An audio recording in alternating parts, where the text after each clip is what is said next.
Ambassador Dae-ho Kim walked through the giant metal doors of the Galactic Council chambers.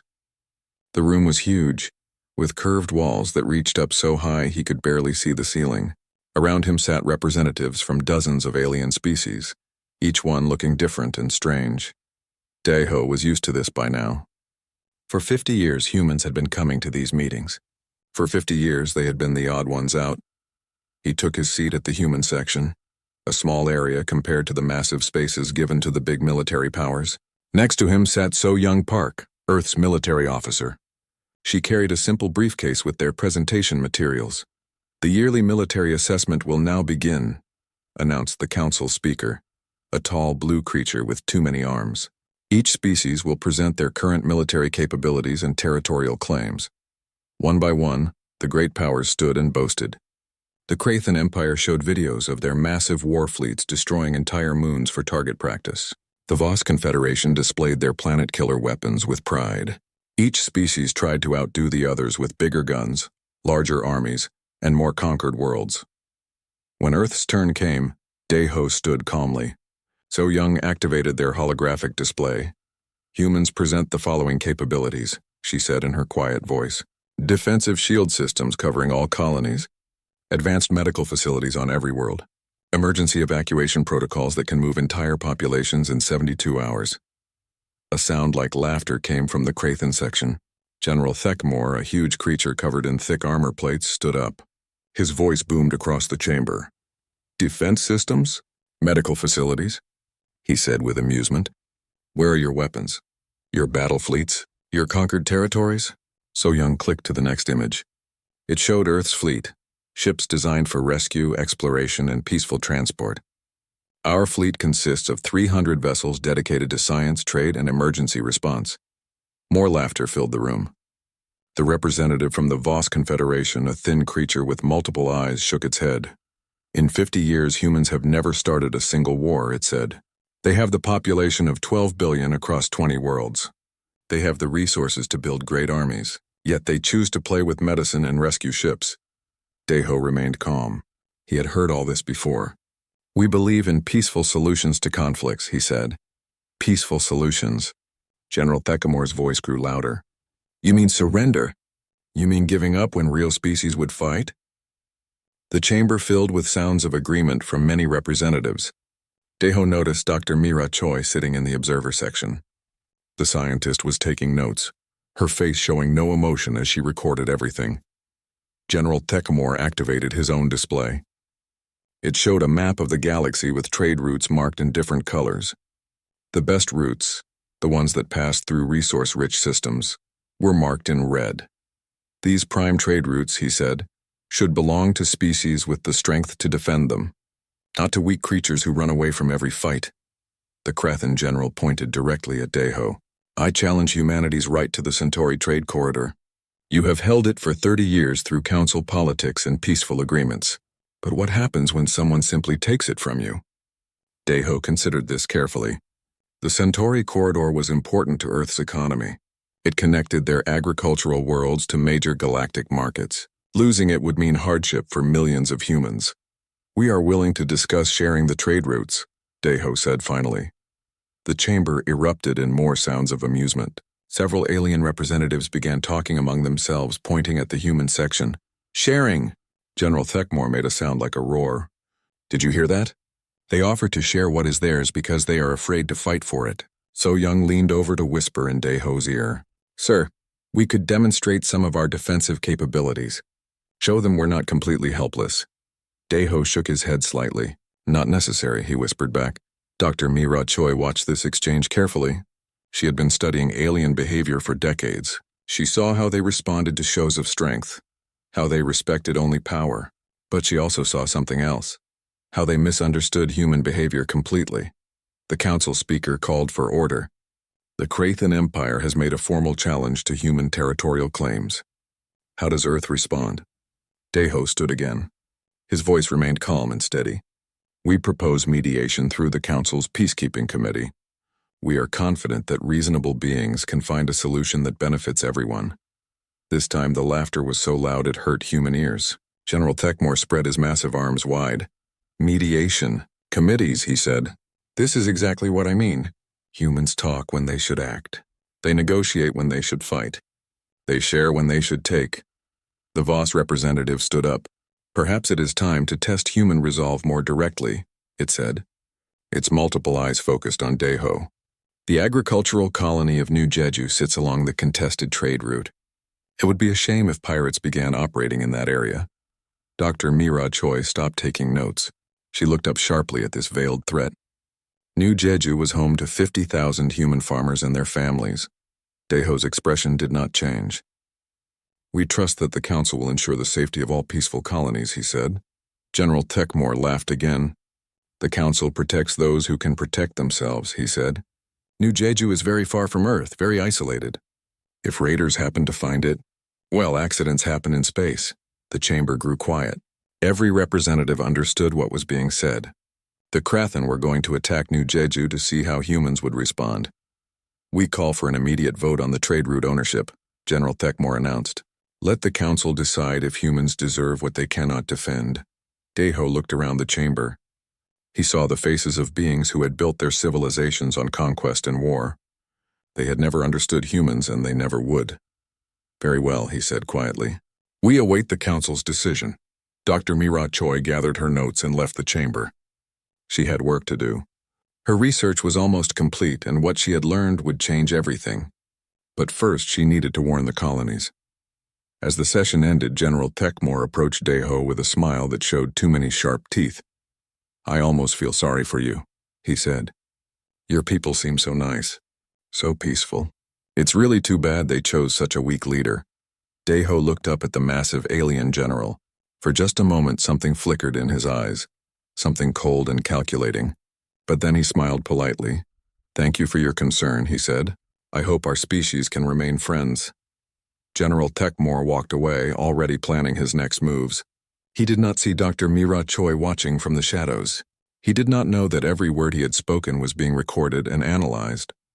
Most importantly, he did not understand that he had just made the biggest mistake in galactic history. Captain Jinwoo Lee stood on the bridge of the defense ship Peaceful Dawn, watching the stars around New Jeju Colony. It had been 3 weeks since the council meeting, and strange ships had started appearing at the edge of the system. Captain, called his communications officer, we're getting reports of another missing transport. That's the 5th one this month. Jinwoo nodded grimly. The missing ships were all civilian vessels carrying crops from New Jeju to other human colonies. No wreckage had been found. No distress calls received. They just disappeared. But everyone knew what was happening. Have we heard anything from the council? Jinwoo asked. They say they're investigating, his officer replied. But General Techmore claims his ships are just conducting training exercises in the area. On the planet below, 50,000 human farmers went about their daily work. They grew food that fed hundreds of thousands across human space. They had families, children, dreams for the future, and they were completely defenseless. Jinwoo's fleet consisted of 20 ships. All were designed for rescue and evacuation, not fighting. Their shields were strong, their medical bays were excellent, but their weapons were minimal. Sir, his tactical officer called out. 3 Krathen raiders just dropped out of hyperspace. They're heading for the cargo convoy near the outer planet. Jinwoo watched the display. The human convoy consisted of 5 slow cargo ships filled with grain. The Krathen raiders were fast, heavily armed, and looking for trouble. All ships moved to intercept, Jinwoo ordered. Form protective formation around the convoy. The human ships moved smoothly into position, their shields glowing as they surrounded the cargo vessels. The Krathen raiders approached slowly, like predators circling their prey. The lead Krathen ship opened communications. A harsh alien voice filled the bridge. Human ships, you are interfering with Krathen military exercises. Move away immediately. Jinwoo activated the reply channel. This is Captain Jinwoo Lee of the Human Defense Fleet. You are threatening civilian vessels in human space. Please withdraw. Laughter came through the speakers. Make us, the alien voice said. The Krathen ships opened fire, their weapons hammered against the human shields. The Peaceful Dawn shook under the impact, but the barriers held. Around the convoy, other human ships absorbed the attack while protecting the cargo vessels. All civilian ships, begin emergency evacuation to jump points, Jinwoo ordered. Defense fleet maintain protective formation. For 30 minutes, the human ships took a beating. Their shields flickered and sparked, but they never broke. When the cargo ships finally escaped to hyperspace, the Krathen raiders pulled back. "Next time we won't be so gentle," the alien voice promised before their ships disappeared. Jin Woo looked around his damaged bridge. 3 of his crew members were injured. His ship would need weeks of repairs, but all the civilians had escaped safely. It was exactly what had happened in 23 other systems over the past month. Meanwhile, on Earth, Dr. Mira Choi walked into the meeting room of the Human Strategic Council. The room was deep underground in the most secure building on the planet. Around a large table sat the most important humans in the galaxy. President Taimin Seo sat at the head of the table. Fleet Admiral Hyun-Sik Yoon commanded all human military forces. General Yoon-ji Han ran the Military Research Division. They were waiting for her report. "Dr. Choi," President Seo said, "please tell us what you've learned." Mira activated the wall display. It showed a timeline stretching back thousands of years. "I have studied every intelligent species in the galaxy," she began, "all 47 known civilizations. I wanted to understand how they developed space, travel." The display showed images of different alien species and their histories. Every single species achieved interstellar flight through military conquest, Mira continued. The Krathen built their first starships to invade neighboring worlds. The Voss developed space travel to escape enemies, then used it to attack others. The Zalari, the Morphic Collective, even the peaceful Etherians, all of them reached the stars because of war. Admiral Yoon leaned forward. "What about us? Humans are the only exception," Mira said. "We developed space travel for exploration. Our first colonies were built for research and resources, not conquest. We are literally the only species in galactic history to become spacefaring through peaceful means." President Seo frowned. "What does this mean?" Mira changed the display to show military statistics. "It means they don't understand us at all. Every alien species assumes that all intelligent life follows the same pattern. Grow strong through war, expand through conquest, rule through strength." She pointed to a graph showing human responses to alien aggression over 50 years. "Look at our pattern of behavior. Every time we face military pressure, we retreat. Every time aliens demand territory, we negotiate. Every time they threaten us, we offer compromise." "They think we're weak," General Yoonji said. "Exactly," Mira replied. "But look at what we actually do during these retreats." The display showed a map of human space. Red areas marked places where humans had given up territory or trade rights, but green lines showed the movement of human populations and resources. Every retreat was strategic, Mira explained. We moved critical infrastructure away from potential battle zones. We relocated civilian populations to safer areas. We consolidated our resources in defensible positions. Admiral Yoon studied the map carefully. "We've been preparing for war while appearing to avoid it." "More than that," Mira said. "We've been learning. Every alien threat, every demand, every insult. I've been recording and analyzing all of it. I know exactly how each species thinks, how they fight, what they fear." She brought up detailed profiles of major alien powers. The Krathen respect only strength, but they're overconfident. The Voss are paranoid and suspicious, but they're predictable. The Zalari are ruthless but impatient. President Seo looked troubled. "Dr. Choi, are you suggesting we've been planning for war this whole time?" "Not planning," Mira said quietly. "Preparing. There's a difference. We hoped it would never be necessary." General Unji spoke up. "Ma'am, I should mention that we've continued military research during all these years. We told the public it was for defense and exploration, which was true. But we've also developed other capabilities." She activated her own display showing classified military projects. The Peacekeeper missile system can disable enemy ships without destroying them. The Sanctuary Protocol can evacuate entire planets in days. The Guardian Network can track every ship in human space in real time. Admiral Yoon added, "Our ships may look defensive, but they're built with hidden weapon systems. We've just never activated them." President Seo was quiet for a long moment. Finally he spoke. "How long before this situation with the Krathen escalates?" Mira checked her notes. "Based on their historical behavior and current actions, I estimate they'll launch a full attack within 2 months. They're testing our responses, growing bolder each time we don't fight back. And if they attack civilians? Then we'll have to make a choice," Mira said. "Continue our peaceful approach and accept casualties, or..." She didn't finish the sentence. Everyone in the room knew what the alternative was. How many species have we fought in 50 years? President Seo asked.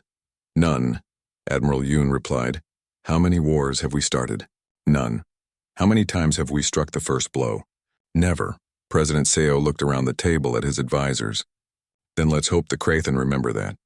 Because if they force us to fight, they'll learn why we've never had to. In deep space near New Jeju, Krathen raiders prepared for their next attack.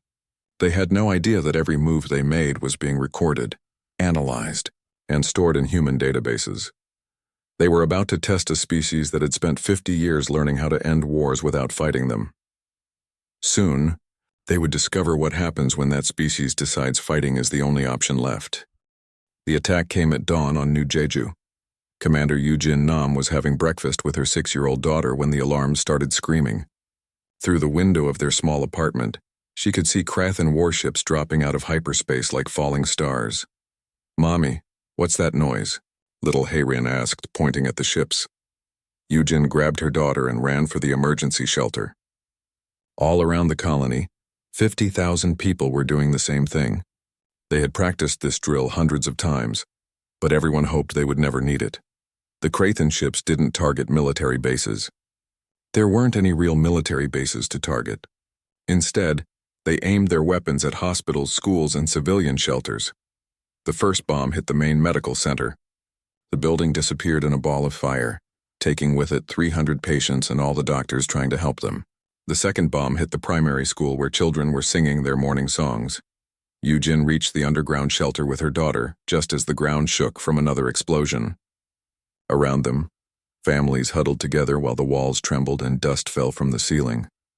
This is not a drill, came the announcement over the shelter speakers. This is not a drill.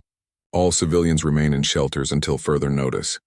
Above ground, Captain Jinwoo Lee's defense fleet tried desperately to help. His ships formed a protective barrier around the colony, but the Krathen had brought 50 warships. His 20 rescue vessels were hopelessly outnumbered. Captain, his communications officer called out. The Krathen commander is broadcasting on all channels. Put it through, Jinwoo ordered. A harsh alien voice filled the bridge. Humans of New Jeju, you have been living on Krathen territory. Your weak leaders have refused to acknowledge our rightful claim. Now you will learn the price of defying us. On the view screen, Jinwoo watched in horror as Krathen landing ships touched down near the colony. Alien soldiers poured out, their weapons ready. This is Captain Jinwoo Lee, he broadcast back. You are attacking innocent civilians. Stop this immediately. Laughter came through the speakers. Make us human. Where is your great fleet? Where are your mighty weapons? All I see are rescue ships. Jinwoo looked at his tactical display. His ships could evacuate perhaps 10,000 people before the Krathen overwhelmed them. That would leave 40,000 behind. All ships, he ordered with a heavy heart. Begin emergency evacuation protocols. Save who you can. In the shelter, Yoo-jin held her daughter close as another explosion shook the ground. Then she heard something that made her blood freeze, the sound of the shelter door being forced open. Krathen soldiers stormed in, their armor clanking and their weapons humming with energy. The lead soldier, a massive creature with scarred armor, looked around at the terrified civilians. Everyone out, it commanded in broken human language. Now, the families had no choice. They walked up the stairs with their hands raised, parents trying to shield their children from the aliens' frightening appearance. Yoo-jin kept Hayrin close as they were forced into the colony's main square. Hundreds of other families were already there, guarded by Krathen soldiers. The scarred alien commander climbed onto a platform in the center of the square. His voice boomed across the crowd. Humans, he said, your leaders think they can insult the Krathen Empire without consequences. Today you learn differently. He pointed at a group of children in the front row. These young ones will send a message to your weak government. Yoo-jin realized what was about to happen. Without thinking, she stepped forward. Please, she said. They're just children. Take me instead. The commander looked at her with interest. A volunteer? How noble. He raised his weapon. You can go first. The shot echoed across the square. Yoo-jin fell, and little Hayrin's scream cut through the air like a knife. But Yoo-jin had done one last thing as a communications officer. Hidden in her jacket was a small recorder that transmitted everything directly to the human defense network. Every word, every image, every terrible moment was being broadcast across human space. On Earth, President Tai-Min Seo watched the transmission in the emergency command center. Around him, the most powerful humans in the galaxy sat in complete silence as they witnessed the execution of innocents. The Krathan commander continued his speech to the terrified colonists. Your government will receive our demands. You will surrender all trade routes. You will pay tribute to the Krathan Empire. You will acknowledge our superiority. He gestured to his soldiers. Kill 10 more. Send their heads to the Galactic Council. Dr. Mira Choi had seen enough. She stood up, her face pale but her voice steady. Mr. President, she said, I request permission to unseal the war protocols. Every head in the room turned to look at her. In 50 years of human space travel, those words had never been spoken. President Seo looked around the table. Fleet Admiral Hyun-Sik Yoon nodded grimly. General Yoon Ji-han's hand was already moving toward the sealed control panel. The Krathan have crossed the line, Admiral Yoon said quietly. They're not just taking territory.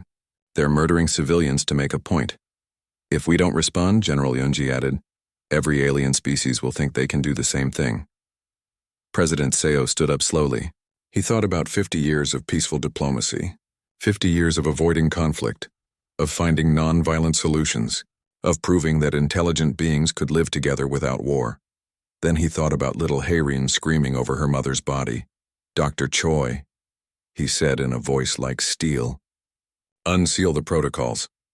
Mira walked to a control panel that had been locked since the day humans first reached the stars. She placed her hand on the scanner and spoke the words that would change galactic history. I, Dr. Mira Choi, Chief of Xenopsychology, do hereby recommend the activation of human war protocols in response to unprovoked alien aggression against civilian populations. Admiral Yoon added his authorization. I, Fleet Admiral Hyun-Sik Yoon, Commander of Human Space Forces, concur with this recommendation and request immediate military action. General Yoon-ji placed her hand on the final scanner. I, General Yoon Ji-han, Director of Military Research, confirm that all necessary capabilities are operational and ready for deployment. President Seo looked at each of them one final time. Are we absolutely certain about this course of action? Mr. President, Dr. Mira said, in my 50 years of studying alien psychology, I have learned one thing above all others. Sometimes the only way to prevent greater violence is to demonstrate the consequences of starting it. The President nodded and placed his hand on the central scanner. Then let it be recorded that on this date, humanity goes to war for the first time in our history.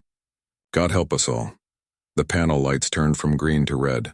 Across human space, military commanders received a message they had trained for but hoped never to see. War protocol activated. Eliminate all hostile forces. Protect all innocent life. End this quickly. On New Jeju, the Krathan commander was still making his speech when every human defense ship suddenly lit up like stars. Hidden weapon systems that had been dormant for decades came online. Sensors that had been gathering intelligence for 50 years began targeting enemy vessels. Captain Jin Woo Lee felt his ship transform around him. The Peaceful Dawn was no longer just a rescue vessel. It was a weapon of war guided by 5 decades of careful planning. All ships, he said into his communicator. This is no longer a rescue mission. This is war. In the Galactic Council chambers, Ambassador Daeho Kim stood before the alien representatives. His usual calm demeanor was gone, replaced by something cold and terrible. Representatives of the Galactic Council, he said in a voice that made the great chamber fall silent. For 50 years, humanity has chosen peace over war. We have negotiated instead of fighting. We have retreated instead of attacking. He activated a holographic display showing the massacre on New Jeju. The Krathan Empire has decided that our peaceful nature makes us weak. They have murdered our civilians. They have executed our children. They have declared war on humanity. The chamber was so quiet that the sound of breathing could be heard. You have all wondered why humans never begin wars. Daeho continued. Today you will learn the answer. We don't start wars because we know how to finish them. He looked directly at the empty Krathan section. Their representatives had fled when the news of the attack reached them. The Krathan Empire wanted to see what happens when they push humanity too far. They're about to find out. The transmission ended and Daeho walked out of the chamber. Behind him, alien representatives sat in stunned silence. finally beginning to understand that they had seriously misjudged the quiet species from Earth. In space around New Jeju, the real war was about to begin.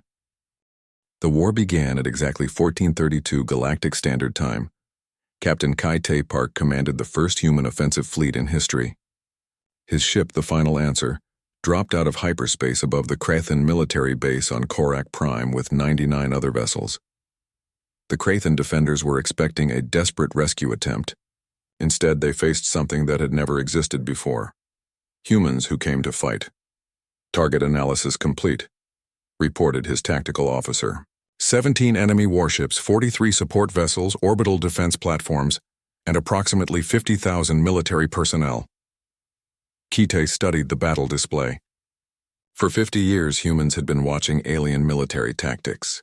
They knew exactly how every species fought, what weapons they used, and most importantly, what mistakes they always made. Begin Phase 1, he ordered calmly. The human fleet didn't charge in with weapons blazing like most species would. Instead, they moved with surgical precision. Each ship had a specific target, a specific purpose, and a specific timeline. The Krathan defenders opened fire, their massive guns sending streams of energy toward the human vessels. But the human ships weren't where the guns were aimed. They had calculated the firing patterns weeks ago.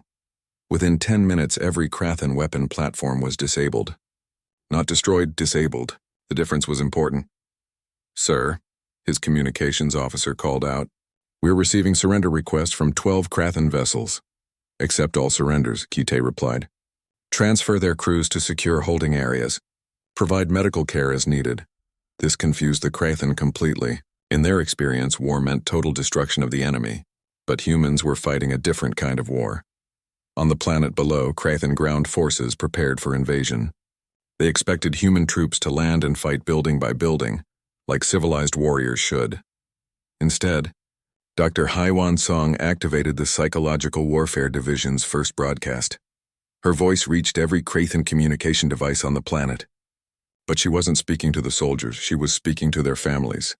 Citizens of Korak Prime, she said in perfect Krathan language. Your military leaders have attacked human children. In response, humanity has come to end your ability to make war. We do not wish to harm civilians. The broadcast continued with detailed information about every Krathan military leader on the planet, their names, their families, their exact locations, and the precise time they would be captured or killed. General Vektar, commander of the 4th Battle Group, will be taken into custody at 16:45 today at his headquarters, the voice continued. Colonel Mordak will surrender at 1712 at the Western Command Center. Any soldiers who remain with them will be treated as prisoners of war. Any who harm civilians will not survive the day. Panic spread through the Krathan ranks. How did the humans know everything? How could they predict exactly when and where each commander would fall? The answer was simple. For 50 years, while other species had been bragging about their strength, humans had been learning. They knew the personal history of every major Krathan commander. They had studied their tactics until they could predict their moves. They had mapped every military base, every supply route, every weakness. At exactly 16:45, General Vektar was captured in his headquarters. At 1712, Colonel Mordak surrendered as predicted. By sunset, the entire Krathan military command structure on Korak Prime had collapsed. Not a single human soldier had set foot on the planet. Across Krathan space, the same pattern repeated. Human fleets appeared at major military worlds, and within hours, the defenders were defeated. But instead of the expected slaughter, something unprecedented happened. Fleet Commander So Young Park led the humanitarian mission to Thekmal, the Krathan Empire's second-largest world. While her combat ships disabled the orbital defenses, her medical vessels began treating wounded Krathan soldiers. Commander, her aide asked, why are we helping them?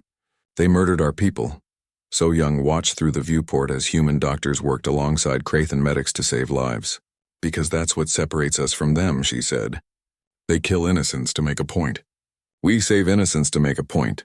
The Krathan couldn't understand it. In their entire history of warfare, no enemy had ever provided medical care to their wounded.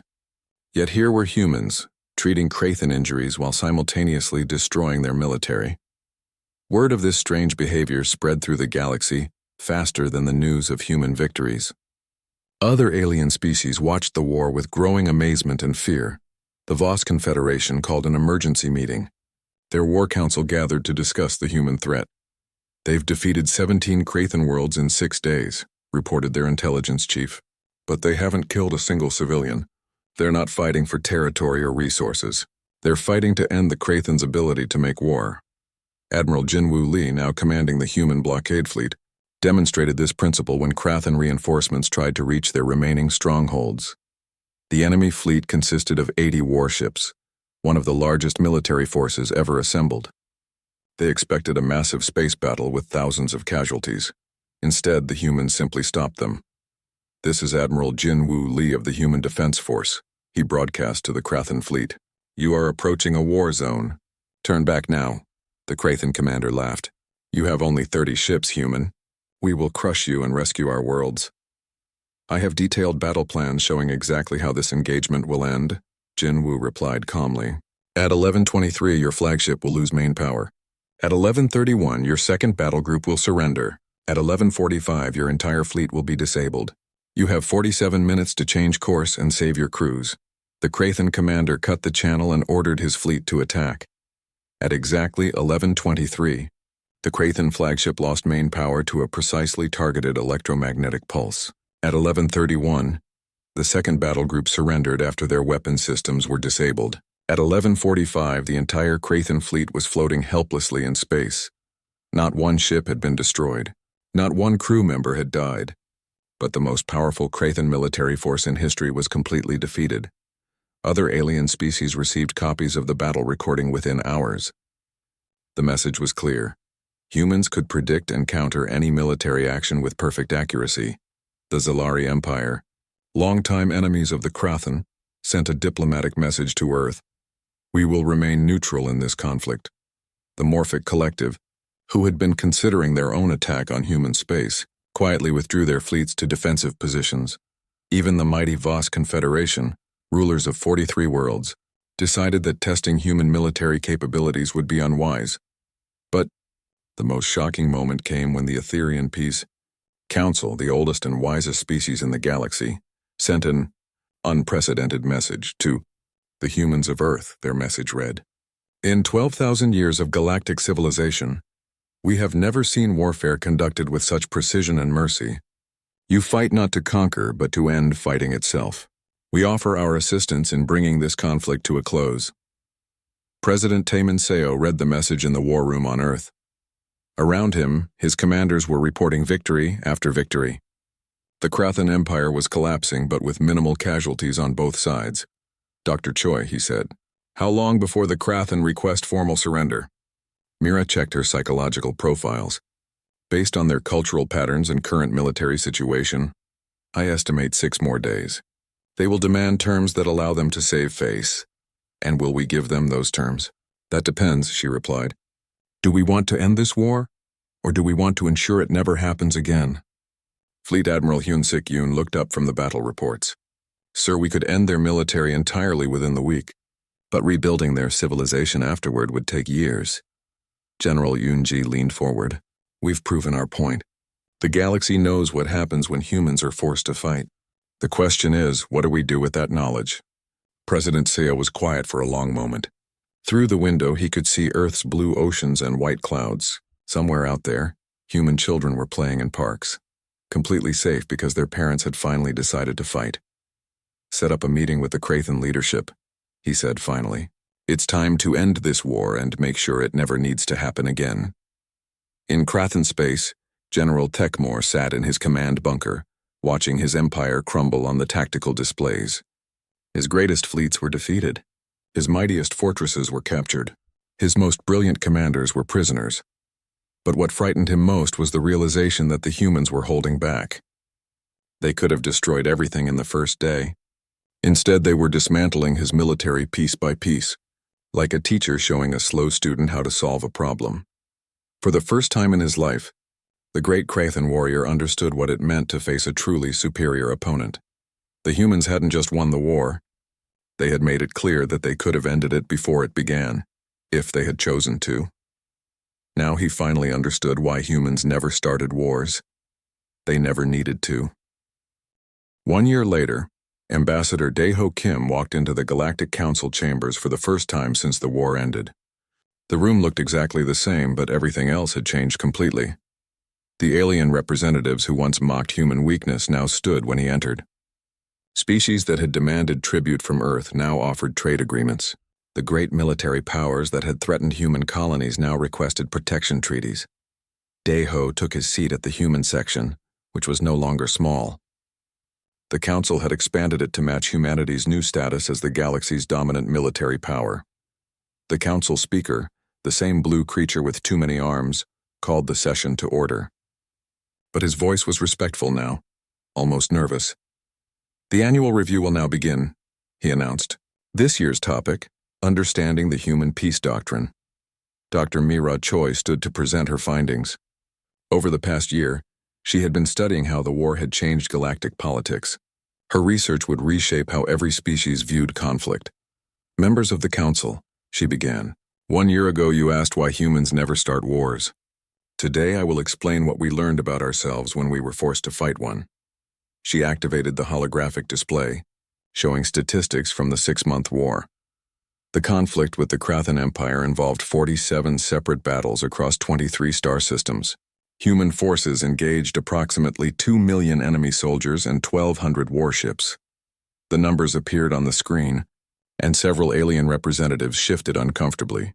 Human casualties, 832 wounded, 47 killed. Krathan military casualties, 6,000 wounded, 1,200 killed. Civilian casualties on both sides, 0. The chamber fell silent. No war in galactic history had ever ended with so few deaths. "We achieved total victory in 184 days, Mira continued.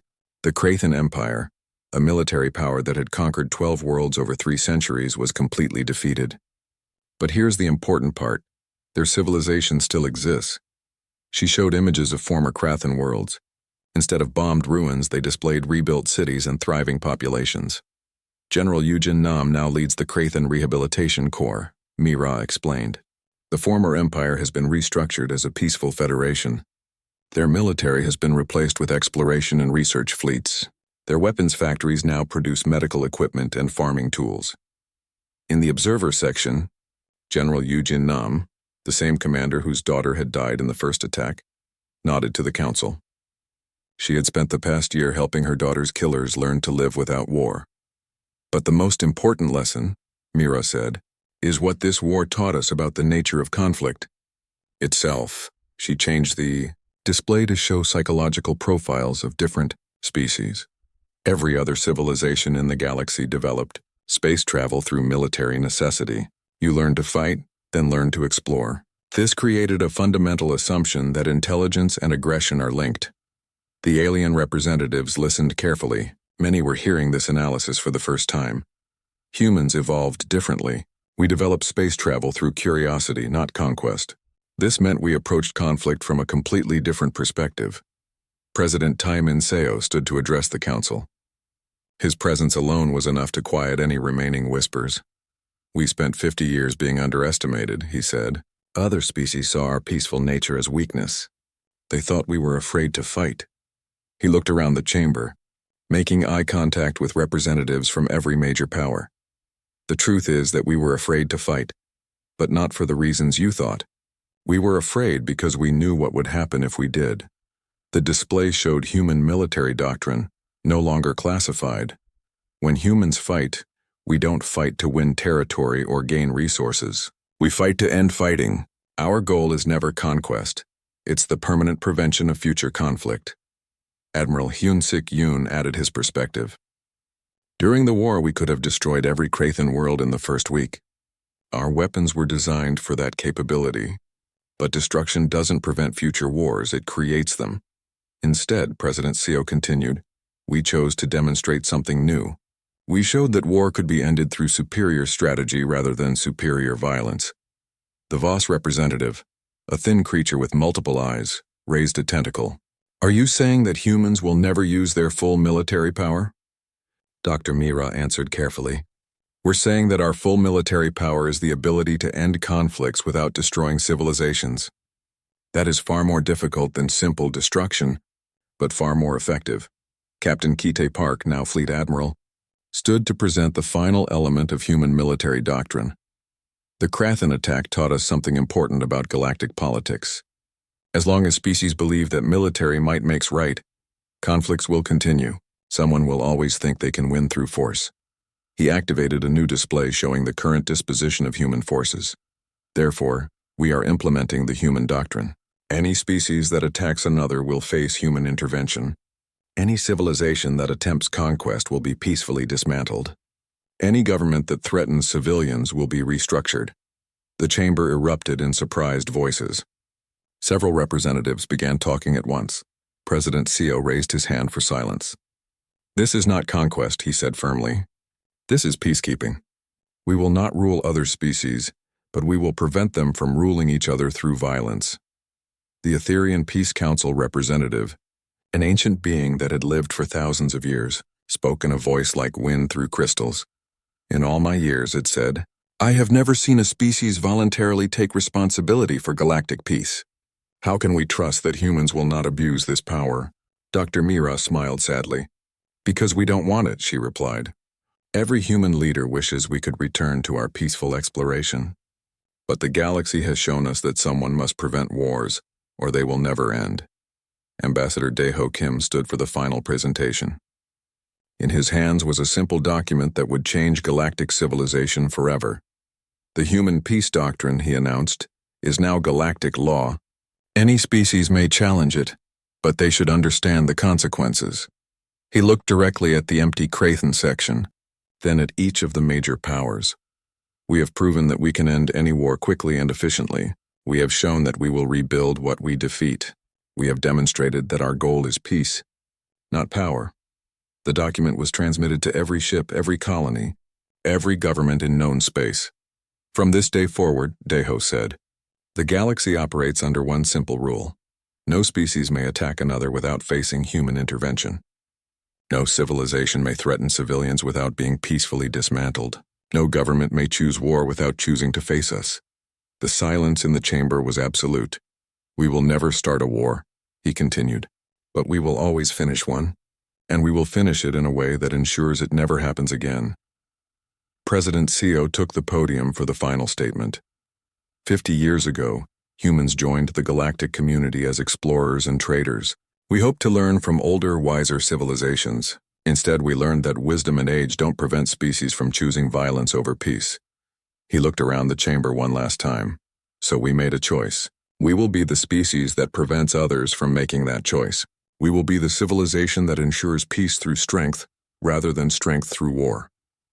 The session ended, and the alien representatives filed out in thoughtful silence.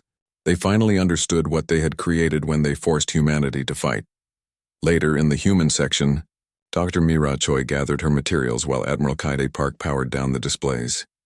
"Do you think it will work?" he asked. "Can we really keep the peace this way?" Mira looked out at the stars visible through the chamber's great windows. Somewhere out there, human ships were patrolling trade routes that had once been battlegrounds. Former enemies were working together on research projects. Children were growing up on worlds that had never known war. "I think," she said quietly, "that we've finally answered the question they asked us 50 years ago." "Which question?" "Why humans never start wars." She smiled and headed for the door. "It's because we're the only species that knows how to end them." On Earth, in a small cemetery outside the rebuilt colony of New Jeju, a monument stood to remember Eugene Nam and the other civilians killed in the Krathen attack. The inscription was simple. They died so that others might live in peace. Next to it was a smaller stone with a child's drawing of flowers and stars. Little Hayren's artwork had become a symbol across human space, a reminder of what they were protecting. Captain Jin Woo Lee, now head of the Human Peace Enforcement Division, visited the monument every year. Today he brought his own children, who played among the flowers while he stood quietly remembering. "Daddy," his youngest daughter asked, "why are there so many ships in space?" Jin Woo looked up at the stars where human vessels maintained their endless patrol. "To make sure everyone can play safely," he told her, "just like playground monitors at school." She nodded and went back to her games, completely unaware that her father commanded the most powerful military force in galactic history. That evening, Admiral Hyun-Sik Yoon filed his final report to Earth.